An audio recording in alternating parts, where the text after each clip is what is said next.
2024 সালে জুলাই গণ অভ্যুত্থানের বীর শহীদ পরিবারের সম্মানিত সদস্যবৃন্দ এবং জুলাই গণ অভ্যুত্থানের বীর আহত যোদ্ধাগণ এবং রয়েছেন আমার সাথে জুলাই গণ অভ্যুত্থানের সহযোদ্ধাবৃন্দ এবং জাতীয় নাগরিক পার্টির সদস্যবৃন্দ, সবাইকে আসসালামু আলাইকুম। আমার আন্তরিক সালাম এবং শুভেচ্ছা জানাই। আজকের এই ইফতার মাহফিলে আমরা সকলে একসাথে এখানে সমবেত হইতে পেরেছি, এটার জন্য আল্লাহর কাছে অশেষ শুকরিয়া। আমরা আপনাদের কাতারে নেমে এসেছি, আমরা নতুন একটি রাজনৈতিক দল গঠন করেছি, কারণ আমরা মনে করি জুলাই গণ অভ্যুত্থানের যে আকাঙ্ক্ষা, সেই আকাঙ্ক্ষার জন্য আমরা কারো উপর নির্ভর করতে চাই না। সেই আকাঙ্ক্ষা বাস্তবায়নে আমরা নিজেরাই মাঠে নেমে সেই দাবি বাস্তবায়ন করতে চাই। আজকে আমার পূর্ববর্তী বক্তাগণ কথা বললেন, শহীদ পরিবারের সদস্য বৃন্দ এবং আহতরা কথা বললেন। সবার কথা থেকেই আমরা স্পষ্ট হয়েছি যে আমাদের এই মুহূর্তের জরুরি দাবিটা কি।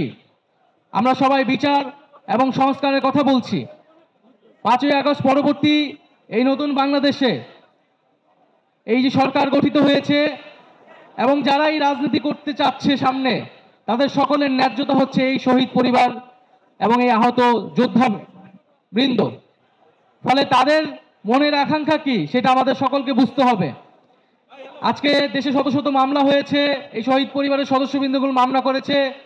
শেখ হাসিনা এবং আওয়ামী লীগের খুনিদেরকে আসামি করে মামলা করা হয়েছে। যদি এর বিচার ছাড়াই আরেকটি সরকার চলে আসে, তাহলে কি নিশ্চয়তা আছে যে আওয়ামী লীগকে আবার পুনর্বাসিত করা হবে না এই বাংলাদেশে? ফলে অবশ্যই বাংলাদেশের রাজনৈতিক দলগুলোকে, সরকারকে পরিষ্কার করতে হবে আওয়ামী লীগের ফয়সালা কি হবে। আমরা মনে করি 5ই আগস্ট বাংলাদেশের জনগণ আওয়ামী লীগের বিরুদ্ধে রায় দিয়ে দিয়েছে। বাংলাদেশে আর আওয়ামী লীগের রাজনীতি, এই ফ্যাসিস্ট রাজনীতির আর কোনো জায়গা হবে না, হবে না, হবে না।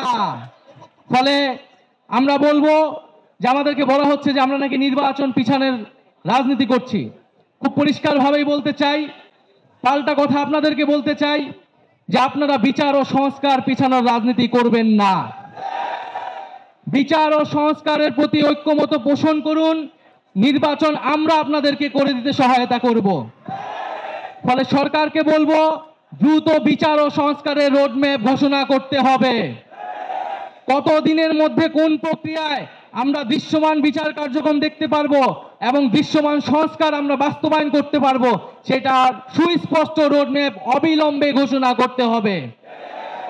এবং আমি বলবো যে এই বাংলাদেশে আমাদের প্রধান উপদেষ্টা ডক্টর মোহাম্মদ ইউনূস, তাকে আমরা আমন্ত্রণ জানিয়ে, আহ্বান জানিয়ে সরকারের প্রধান উপদেষ্টা করেছিলাম। অন্যান্য উপদেষ্টাবৃন্দ রয়েছেন, সেনা প্রধান রয়েছেন, তারা প্রত্যেকেই কিন্তু কমিটমেন্ট দিয়েছিলেন যে মানুষের জানমালের নিরাপত্তা এবং বিচারের দায়িত্ব তারা নিচ্ছেন। ফলে এই কমিটমেন্ট থেকে কিন্তু তারা দূরে সরে যেতে পারবেন না। জনগণের সামনে কিন্তু তাদেরকে দাঁড়াতে হবে। ফলে আমরা কিন্তু কড়ায় গণ্ডায় জবাবদিহিতা নিব যে আমাদের বিচার কতটুকু আদায় হলো, আমাদের সংস্কার কতটুকু আদায় হলো। রাজনৈতিক দলগুলা যদি নির্বাচনের জন্য এতই তাড়াহুড়া করে, ভোট চেতে গেলে কিন্তু সেই জবাবদিহিতা তাদেরকে দিতে হবে। ফলে আমি বলবো যে বাংলাদেশে যে ঐক্যমত প্রতিষ্ঠিত হয়েছে, আমরা সেই ঐক্যমত ধরে রাখতে চাই।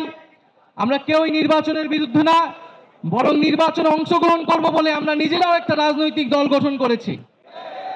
কিন্তু আমরা বলছি যে বিচার, সংস্কার এবং নির্বাচনের ক্ষেত্রে আমরা বলেছি গণপরিষদ নির্বাচন।